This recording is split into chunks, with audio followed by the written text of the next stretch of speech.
February 2015. The cold Virginia morning mist clung to the weathered brick buildings of the Norfolk Naval Shipyard like a shroud of secrets finally ready to be unveiled. 3 unmarked police cruisers and a federal vehicle pulled into the parking lot of St. Andrew's Episcopal Church at precisely 7:23 a.m.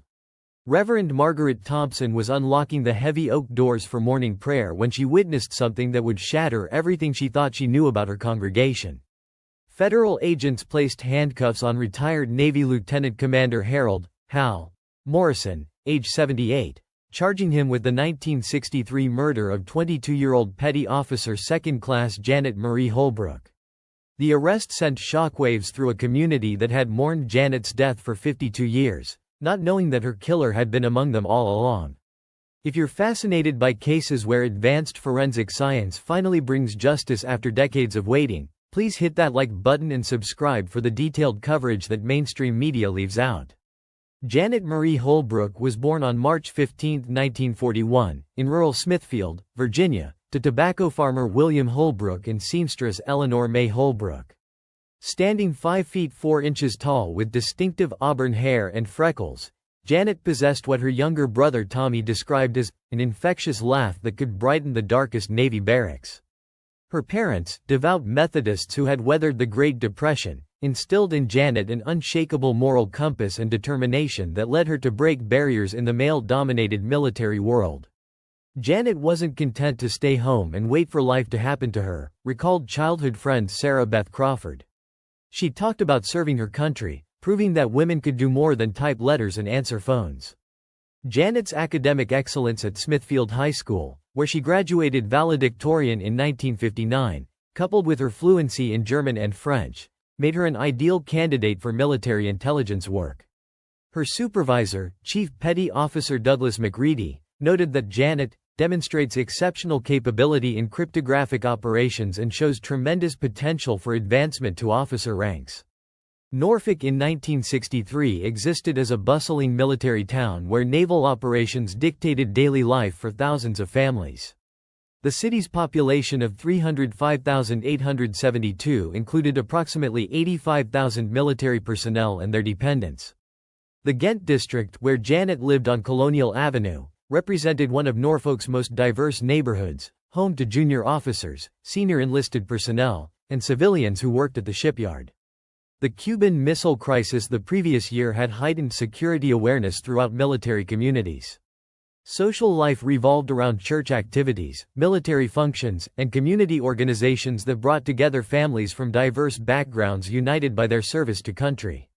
Friday, November 8, 1963, began as an ordinary day that would end in tragedy. Reconstruction of Janet's final hours reveals a timeline investigators would scrutinize for decades. 0530. Janet completed her morning run along the Elizabeth River. Neighbor Mrs. Dorothy Fielding observed Janet, looking energetic and happy, humming what sounded like that new Beatles song. 0645. Janet stopped at Kowalski's Corner Market where owner Pete Kowalski remembered her seeming excited about something.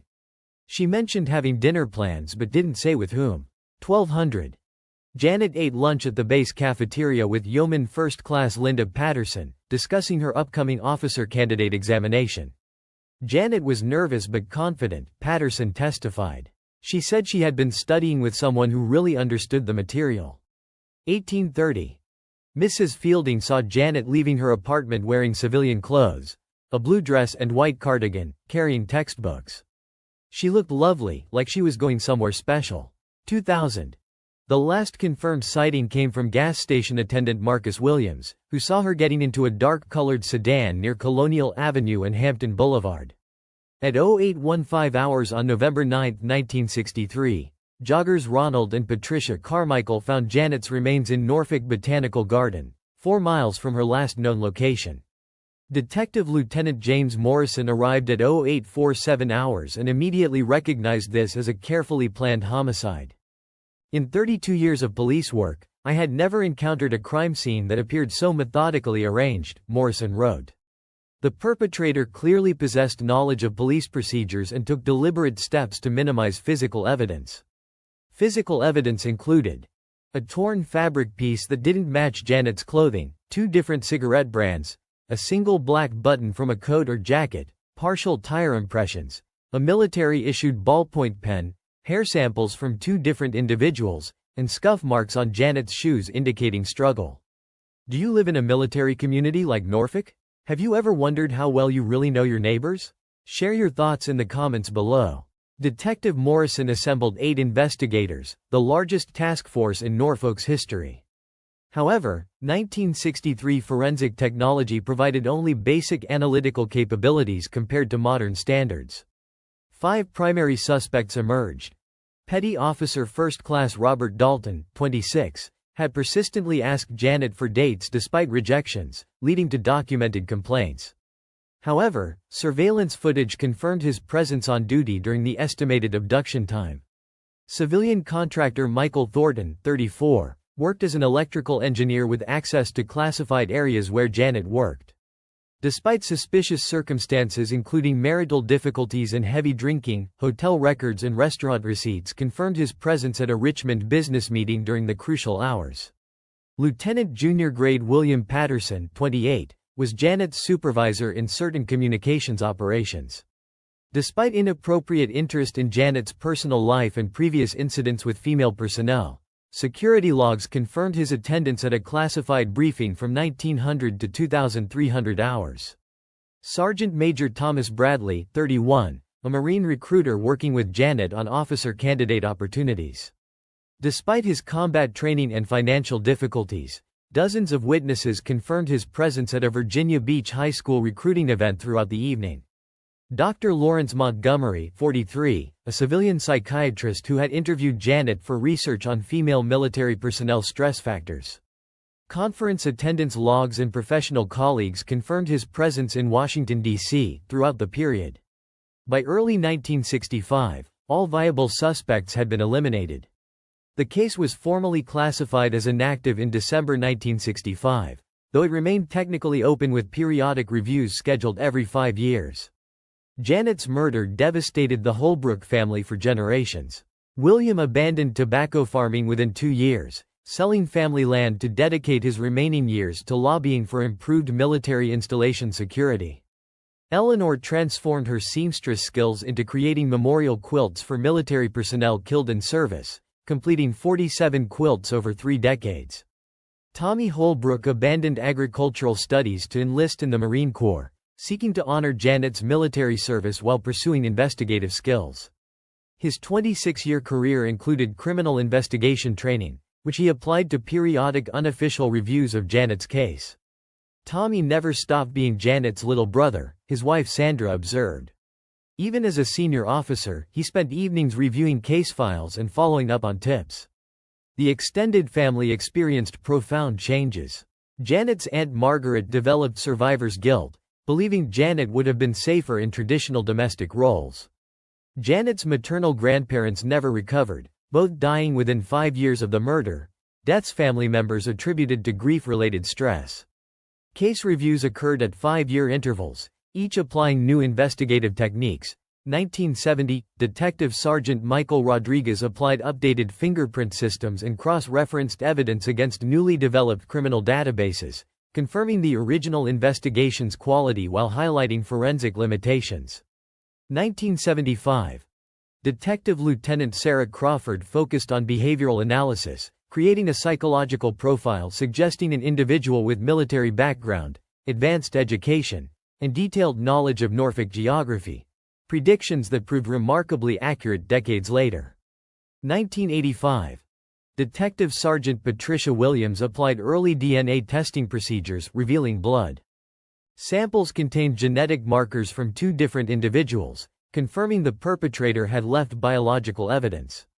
1995.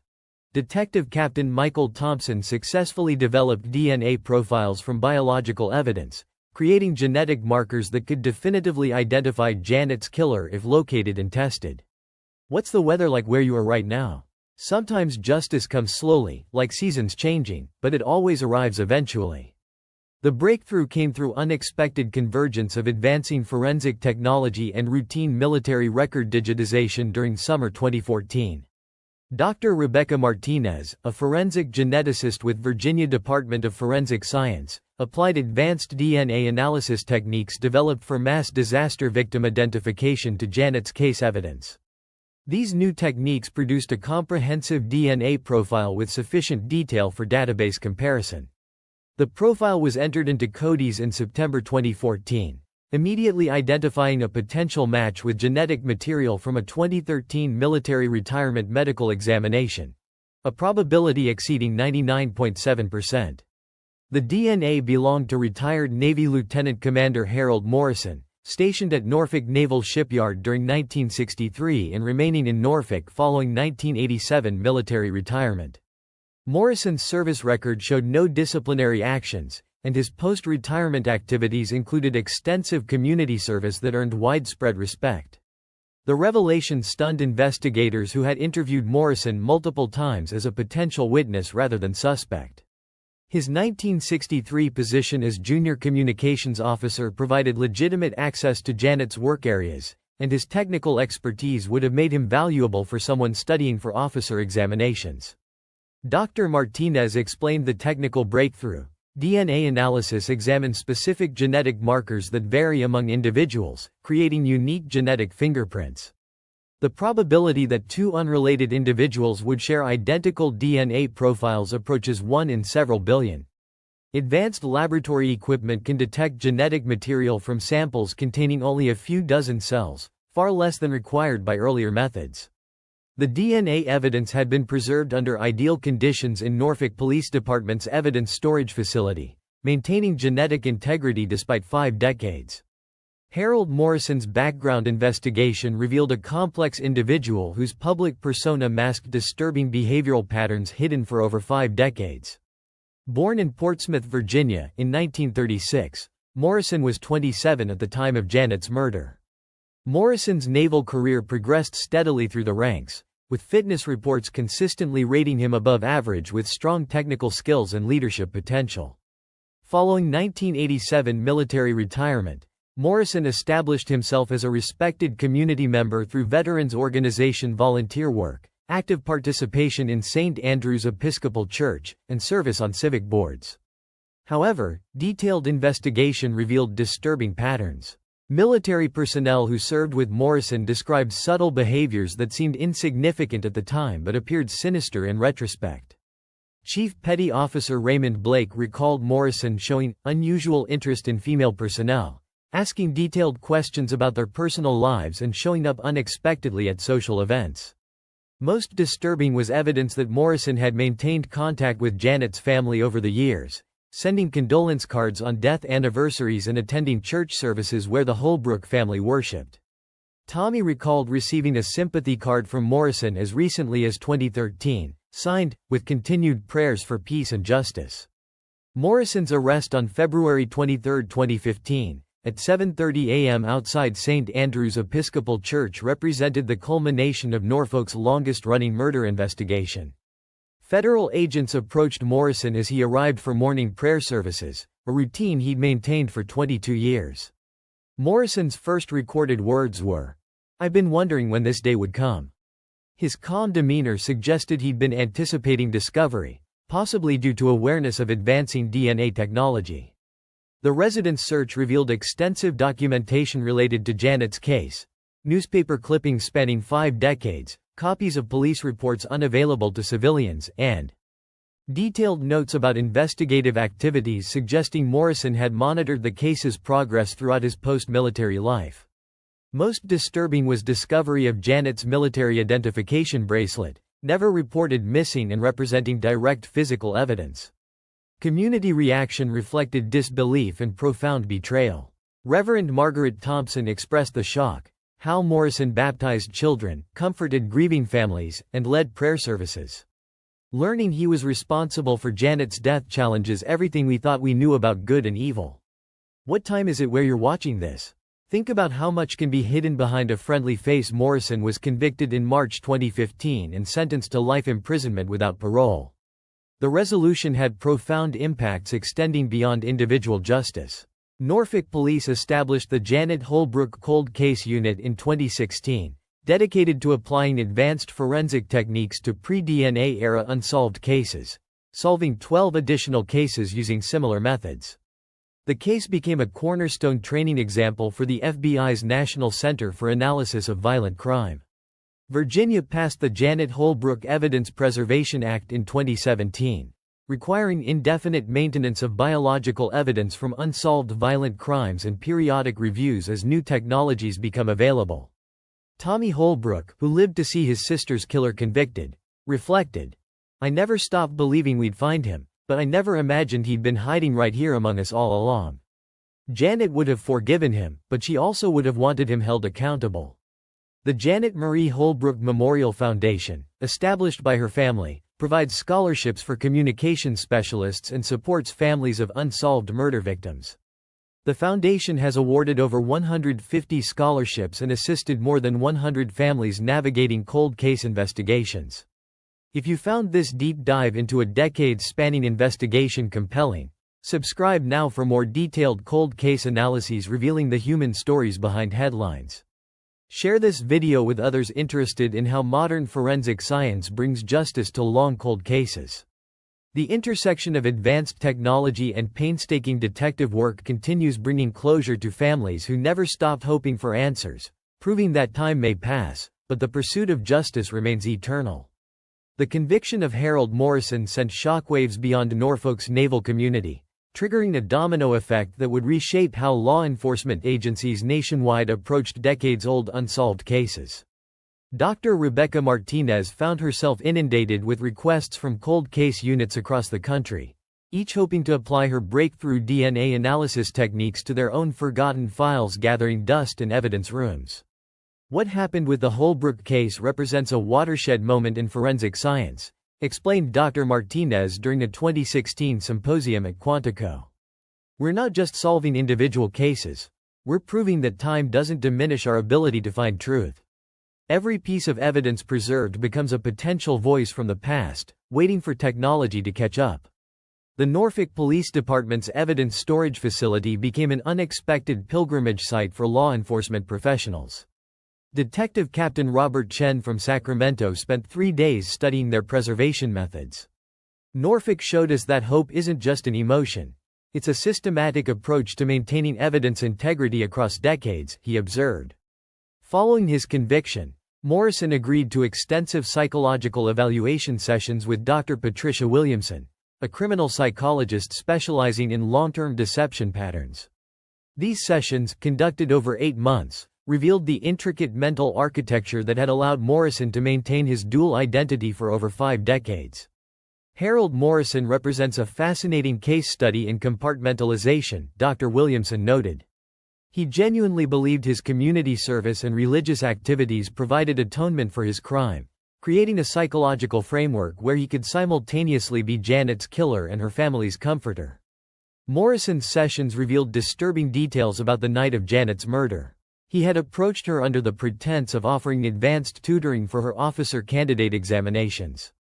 Leveraging his communications expertise and knowledge of her academic ambitions, "She trusted me because I represented everything she aspired to become," Morrison admitted during one session. "I exploited her dreams." The psychological evaluation uncovered Morrison's complex relationship with guilt and power. He described feeling simultaneously tormented by his actions and exhilarated by his ability to deceive investigators. "Every time they interviewed me as a witness, I felt this incredible rush knowing I was smarter than them," he confessed. "But every Sunday in church, I prayed for forgiveness, genuinely believing God might forgive what man couldn't discover." Dr. Williamson's analysis revealed that Morrison's volunteer work with veterans organizations served multiple psychological purposes: genuine attempts at redemption, opportunities to monitor other investigations, and maintenance of his carefully constructed public identity. "He needed to be seen as helpful and trustworthy," she explained. His entire post-military life was constructed around proving he was incapable of harming anyone. Tommy Holbrook's reaction to Morrison's confession provided insight into the complex emotions surrounding delayed justice. Now 71 years old and battling early-stage Parkinson's disease, Tommy found closure more complicated than anticipated. "For 52 years, I imagined this moment," Tommy reflected during a 2016 interview. "I thought I'd feel relief, satisfaction, maybe even joy. Instead, I felt this overwhelming sadness, not just for Janet, but for all the years Morrison's family believed they knew who he was. His grandchildren discovered their grandfather was a murderer. That's another kind of victim we never considered." Tommy's wife Sandra observed changes in her husband following Morrison's conviction.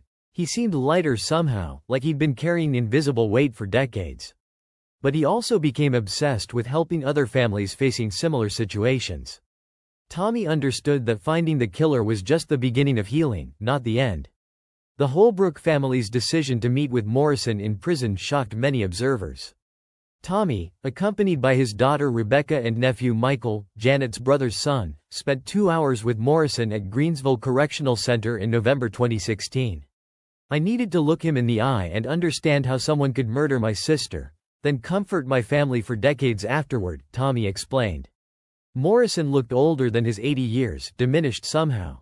"He apologized repeatedly, but I realized his apology was more about seeking his own peace than providing ours." The meeting revealed Morrison's detailed knowledge of Janet's personality, hopes, and fears, information that chilled the family. He talked about Janet like he'd known her intimately, describing conversations they'd had about her future plans, her concerns about military life, even her relationship with our parents, Rebecca Holbrook Martinez recalled. Hearing him speak about her with such familiarity made his betrayal feel even more personal. St. Andrew's Episcopal Church faced its own crisis of faith following Morrison's arrest. Reverend Margaret Thompson struggled with her congregation's conflicting emotions about a man who had been integral to their spiritual community for over 2 decades. Harold Morrison baptized 37 children, served as a pallbearer for 18 funerals, and counseled countless families through difficult times, Reverend Thompson explained. "How do we reconcile the genuine good he performed with the evil he committed? How do we explain to children that Mr. Morrison, who taught them Bible stories, was capable of murder?" The church formed a healing circle that met weekly for 18 months, providing space for congregation members to process their feelings of betrayal, confusion, and grief. Many members struggled with questioning their own judgment and ability to recognize deception. Patricia Fleming, whose son Morrison had mentored in the church youth group, experienced particular anguish. Morrison helped Danny through his parents' divorce, spent hours teaching him woodworking, and was the closest thing to a grandfather figure in his life. "Learning about Janet's murder felt like discovering we'd welcomed a wolf into our family." The congregation ultimately decided to establish the Janet Marie Holbrook Memorial Garden on church grounds, transforming their association with Morrison into a commitment to honoring his victim. The garden includes 22 rose bushes representing each year of Janet's life, a reflection pool, and a bench where visitors can sit quietly. The success of Janet's case prompted Norfolk police to reassess their approach to cold case investigations. Detective Lieutenant Maria Santos, appointed to head the newly formed Janet Holbrook Cold Case Unit, implemented systematic reviews of all unsolved homicides dating back to 1950. "We realized our previous approach was too narrow," Santos explained. "We focused on obvious suspects while potentially overlooking individuals who seemed helpful or trustworthy." Morrison taught us that sometimes the most dangerous predators are those who work hardest to appear benevolent. The unit's methodology includes psychological profiling that specifically considers perpetrators who might inject themselves into investigations, maintain contact with victims' families, or engage in compensatory behaviors suggesting guilt management. This approach has yielded remarkable results across multiple jurisdictions. The 2017 conviction of retired firefighter William Patterson for the 1971 murder of college student Michelle Torres in Richmond followed similar patterns. Patterson had volunteered with victim assistance organizations for 30 years while DNA evidence linked him to Torres' death. Morrison's case provided the blueprint for recognizing these behavioral patterns, noted Richmond Detective Captain James Morrison, no relation to Harold Morrison or the original investigating detective. Dr. Martinez's DNA analysis techniques, refined through work on Janet's case, have become standard protocols for cold case investigations nationwide. The Janet Holbrook method, as it became known in forensic circles, involves multi-stage genetic analysis using progressively sophisticated techniques until sufficient detail emerges for database comparison. Traditional DNA analysis required relatively large biological samples in good condition, Dr. Martinez explained during a 2018 conference presentation. The Holbrook method can extract usable genetic profiles from microscopic samples that previous methods would have deemed insufficient. The technique has successfully developed DNA profiles from evidence samples as old as 1947, dramatically expanding the scope of potentially solvable cold cases. The FBI estimates that over 3,000 previously unsolvable homicides might now be approachable using these methods. Virginia's investment in advanced forensic technology, partially motivated by Janet's case, has positioned the state as a national leader in cold case resolution. The Virginia Department of Forensic Science processes evidence samples for law enforcement agencies in 17 states, with specialized expertise in degraded sample analysis. Harold Morrison's family faced their own form of victimization following his arrest and conviction. His son David Morrison, a Norfolk public school principal, submitted his resignation citing inability to effectively serve students and families given the circumstances surrounding my father's crimes. Morrison's daughter-in-law, Jennifer Morrison, described the family's shock. "We're dealing with a complete revision of our understanding of someone we thought we knew intimately." Harold was a devoted grandfather who never missed a school play or soccer game. He helped with homework, taught our children to fish, and seemed to genuinely enjoy family gatherings. Learning he was capable of murder feels like discovering we'd been living with a stranger. The Morrison family's decision to publicly apologize to the Holbrook family through a written statement read during the sentencing hearing surprised many observers. "We cannot begin to comprehend the pain our father caused Janet's family," the statement read. "While we grieve the man we thought we knew, we recognize that our grief pales in comparison to the decades of suffering experienced by those who loved Janet." Morrison's grandchildren, aged 12 to 19 at the time of his arrest, required extensive counseling to process their grandfather's crimes. Child psychologist Dr. Amanda Rogers noted the unique challenges facing families of long-concealed perpetrators. These children must simultaneously grieve the loss of their grandfather figure while grappling with the reality that he was never who they believed him to be.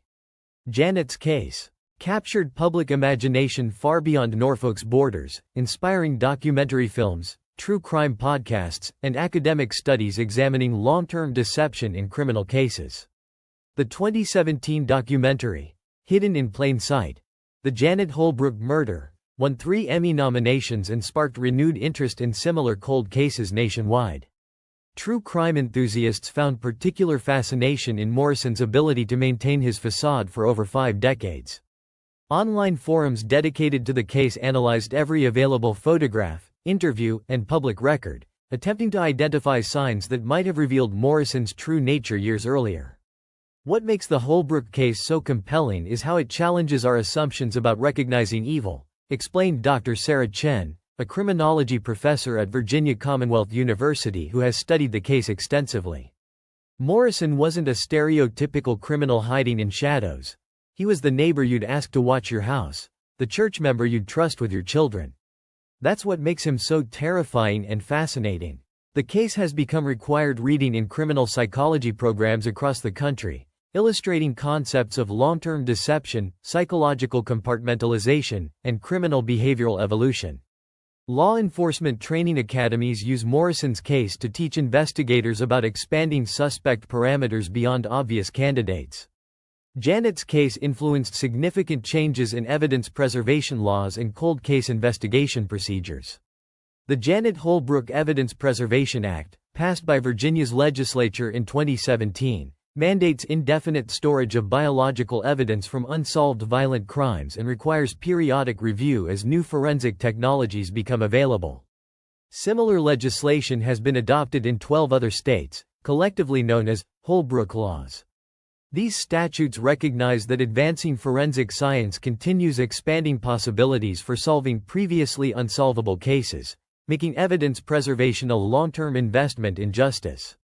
The Federal Cold Case Database Enhancement Act of 2019 allocates funding for digitizing and cross-referencing cold case evidence nationwide, partially inspired by the success of Janet's case resolution. The legislation recognizes that many cases remain unsolved not due to insufficient evidence, but due to technological limitations that continue diminishing over time. The success of Morrison's prosecution energized investigators working on Norfolk's other unsolved cases. Detective Santos' unit has developed DNA profiles for evidence from 14 additional homicides dating between 1962 and 1987, with 3 cases currently showing promising leads. The 1969 murder of Navy communications specialist Robert Chen, no relation to Detective Captain Chen mentioned earlier, shows remarkable similarities to Janet's case, including evidence suggesting military knowledge and careful crime scene management.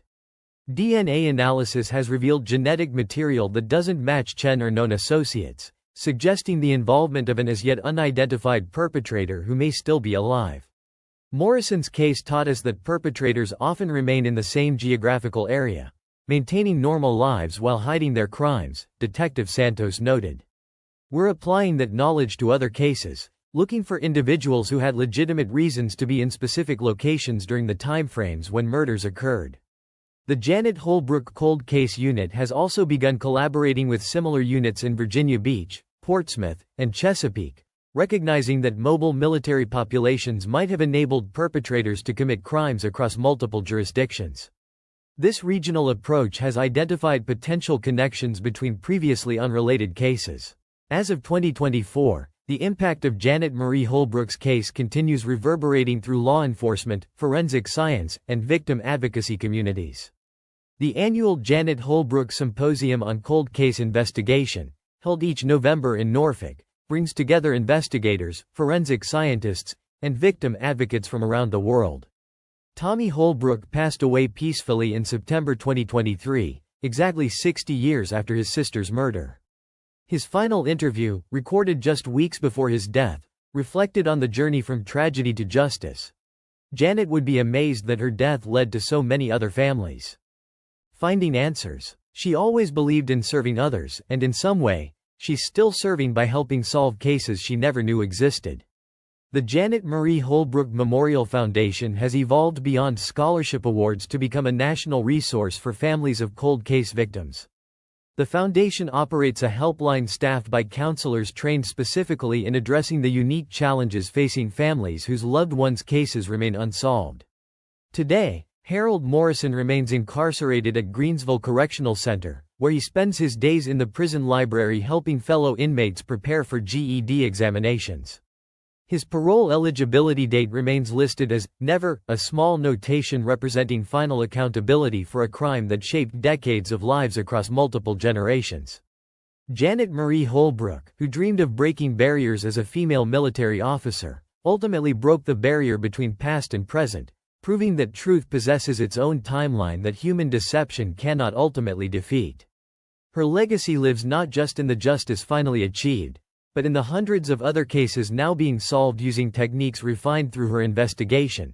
Voices from the past finally being heard, secrets finally being revealed, and families finally finding the peace that justice, however delayed, can provide. In Norfolk, where naval traditions honor those who serve, Janet Holbrook is remembered not just as a victim, but as a catalyst for justice whose impact continues expanding with each new case solved, each family reunited with truth, and each demonstration that time may pass, but accountability endures forever. The psychological ramifications of Morrison's deception extended far beyond his immediate family and congregation, creating ripples that forensic psychologists are still studying today. Dr. Elena Rodriguez, who specializes in community trauma following revelations of long-concealed crimes, began documenting what she termed institutional betrayal syndrome among Norfolk residents who had interacted with Morrison over the decades. When someone maintains a false identity for 50-plus years within a tight-knit community, the revelation doesn't just affect direct relationships, Dr. Rodriguez explained during her groundbreaking 2019 study. It creates a crisis of epistemological confidence. People begin questioning their fundamental ability to assess trustworthiness and recognize danger. Her research revealed that over 200 Norfolk residents sought counseling in the 2 years following Morrison's conviction, many reporting anxiety, hypervigilance, and difficulty forming new social connections. Martha Connolly, who had entrusted Morrison with her house key for 15 years, described her experience. "If I couldn't recognize evil after decades of close interaction, how can I trust my judgment about anyone?" I started seeing potential killers in my mailman, my doctor, even my own neighbors. Morrison's case prompted the FBI's Behavioral Analysis Unit to develop new protocols for identifying what they termed integrated offenders, criminals who successfully embed themselves within communities while maintaining hidden criminal identities. Special Agent Patricia Williams, who joined the unit specifically to study such cases, identified 12 behavioral markers common among long-term hidden perpetrators. Traditional profiling focused on identifying outsiders or obvious misfits, Agent Williams noted. Morrison taught us that some of the most dangerous predators are those who work hardest to appear normal, helpful, and trustworthy. They don't avoid community involvement, they seek it out as camouflage. The integrated offender profile includes characteristics such as excessive volunteer work that seems compensatory rather than naturally altruistic, unusually detailed knowledge of police procedures and investigation techniques, tendency to inject themselves into conversations about unsolved crimes, and patterns of offering assistance to victims' families that might seem supportive but actually serves intelligence-gathering purposes. This profile has already proven valuable in identifying suspects in similar cases. In 2020, retired teacher Marcus Fleming was arrested for the 1976 murder of student Catherine Walsh in Delaware. Fleming had spent 43 years as a respected educator and community volunteer, but behavioral analysis revealed patterns consistent with the integrated offender profile, leading investigators to request DNA comparison that confirmed his guilt. Janet's case occurred during a remarkable transformation in investigative methodology, as traditional detective work merged with digital forensic capabilities. Detective Lieutenant Maria Santos pioneered the use of genealogical databases combined with advanced DNA analysis, creating investigative approaches that would have seemed like science fiction in 1963. We're essentially traveling back in time armed with 21st-century tools, Santos explained while demonstrating her unit's capabilities to visiting investigators from Japan. Every piece of evidence preserved from decades past becomes exponentially more valuable as our analytical capabilities advance. The Norfolk Police Department's Cold Case Unit now utilizes artificial intelligence algorithms to identify patterns across multiple unsolved cases, predictive modeling to prioritize investigation resources, and social media archaeology to trace historical connections between suspects and victims. These techniques have reduced the average cold case resolution time from years to months in many instances. Morrison's case attracted attention from international law enforcement agencies dealing with similar challenges. Detective Chief Inspector James Thornberry from Scotland Yard spent 6 months studying Norfolk's methods while working on London's historic unsolved cases dating to the 1960s. The Holbrook investigation demonstrated that biological evidence preservation should be considered a generational investment, DCI Thornberry observed. We're now treating every piece of potential DNA evidence as if it might be the key to cases our grandchildren's generation will solve with technologies we haven't yet imagined. The Royal Canadian Mounted Police adopted modified versions of Norfolk's evidence preservation protocols, leading to breakthrough arrests in 17 cold cases within 3 years.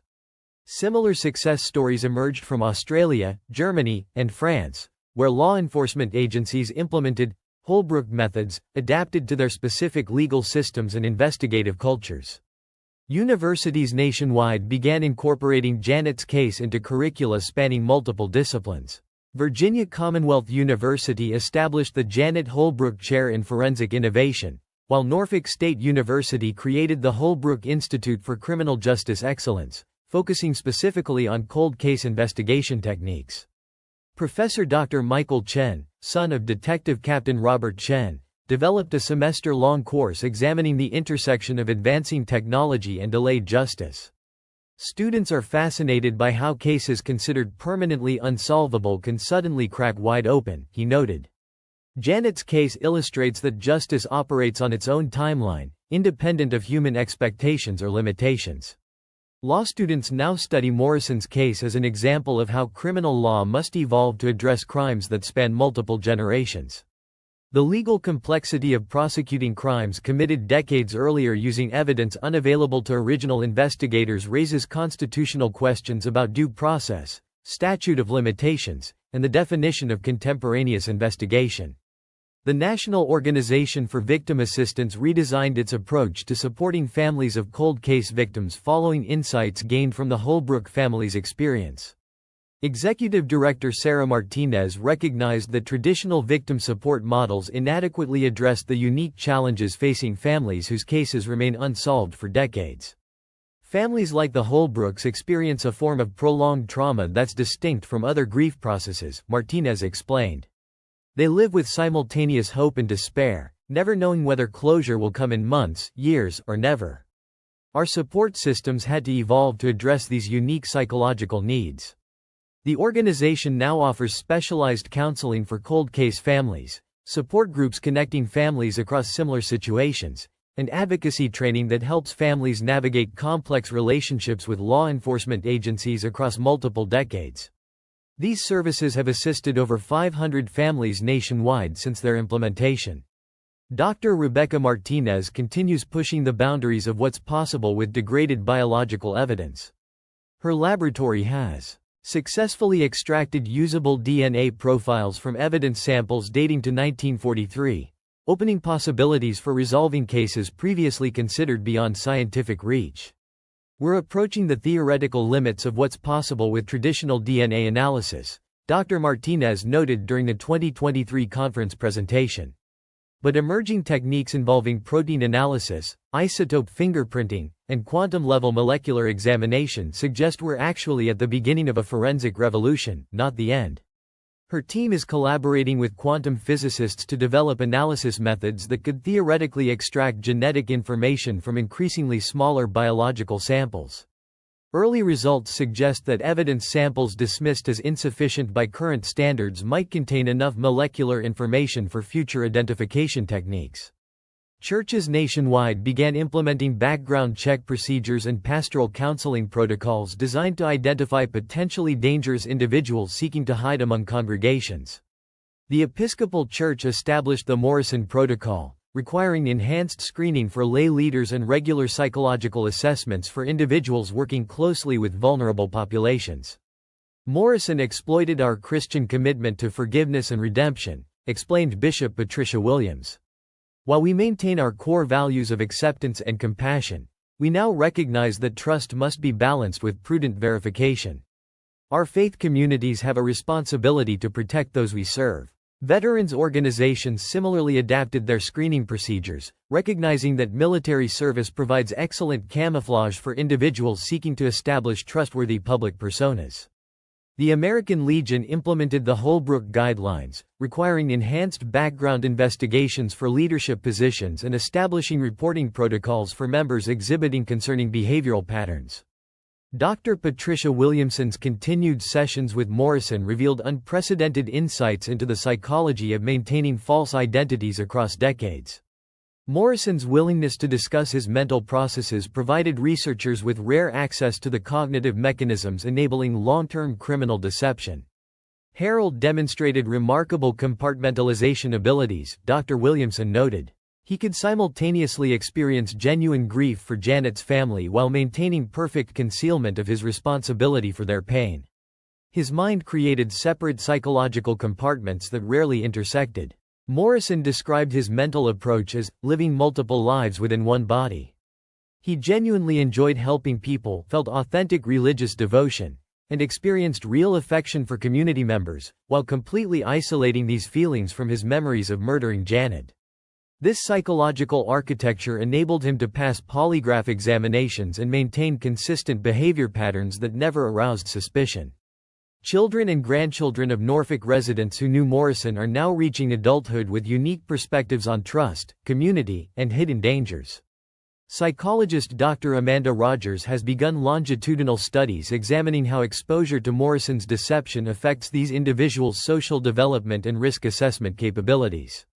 We're seeing interesting adaptations, Dr. Rogers observed. Some subjects demonstrate enhanced ability to identify subtle inconsistencies in others' behavior, while some develop hypervigilant tendencies that interfere with normal social functioning. Morrison's impact is literally shaping how an entire generation approaches interpersonal relationships. These young adults, now in their 20s and 30s, often described feeling simultaneously more sophisticated about human nature and more cynical about community bonds. Many credit their experience with Morrison for developing critical thinking skills that serve them well in professional and personal contexts, while others struggle with persistent anxiety about hidden threats. The success of Janet's case resolution has influenced international discussions about statute of limitations laws for violent crimes. Countries including Germany, Canada, and Australia have extended or eliminated limitation periods for serious crimes, recognizing that advancing forensic science makes decades-old cases potentially solvable. Human rights organizations now advocate for evidence preservation as a component of due process, arguing that failure to maintain biological evidence effectively denies victims' families access to future justice possibilities. The European Court of Human Rights recently ruled that evidence destruction in unsolved homicide cases can constitute human rights violations under certain circumstances. Norfolk's reputation as a leader in cold case resolution has generated unexpected economic benefits for the city. The annual Janet Holbrook Symposium attracts over 1,000 law enforcement professionals annually, contributing an estimated $2.3 million to the local economy. More significantly, several forensic technology companies have established regional offices in Norfolk to collaborate with the police department's innovative cold case unit. The Norfolk Forensic Innovation District, developed around the success of Janet's case, now employs over 400 people in specialized forensic technology development, DNA analysis, and criminal investigation consulting. Mayor Jennifer Wilson noted that tragedy transformed into purpose has become one of our city's greatest economic drivers while serving justice nationwide. As this case study concludes, Harold Morrison continues serving his life sentence, now 86 years old and reportedly suffering from early dementia. Prison medical records indicate he sometimes forgets his conviction, asking guards when he'll be returning home to Norfolk. Other times, he demonstrates perfect recall of his crimes, expressing remorse that prison psychologists consider genuine but insufficient to address the magnitude of his deception. Janet Marie Holbrook's grave in Norfolk Memorial Gardens now bears a new inscription, added by Tommy's children after Morrison's conviction. Her truth outlasted every lie. Visitors often leave small stones on her headstone, following Jewish tradition even though Janet was Methodist, symbolizing that memory builds permanent monuments stronger than any deception. The Norfolk Naval Shipyard, where Janet once worked with such dedication and ambition, has established the Janet Holbrook Memorial Communications Center, where young sailors learn the same skills she mastered 6 decades ago. A bronze plaque in the center reads, "Dedicated to Petty Officer 2nd Class Janet Marie Holbrook, whose pursuit of truth transcended time, whose memory inspires justice, and whose legacy proves that no secret remains hidden forever." In the end, Janet Holbrook achieved something remarkable. Her death, tragic as it was, became a catalyst for justice that extended far beyond her individual case. Every cold case solved using techniques refined through her investigation, every family finding closure through improved forensic methods, and every community better protected by enhanced understanding of hidden predators represents part of her continuing service to others. The military career she never lived becoming a posthumous mission that continues serving justice across generations. The morning mist still clings to Norfolk's brick buildings, but it no longer shrouds secrets. Truth, as Janet's case ultimately demonstrated, possesses infinite patience and relentless persistence. Time may pass, evidence may degrade, and witnesses may die, but justice, armed with advancing science and unwavering determination, eventually finds its way through every shadow, revealing every hidden truth, no matter how carefully concealed or how long forgotten.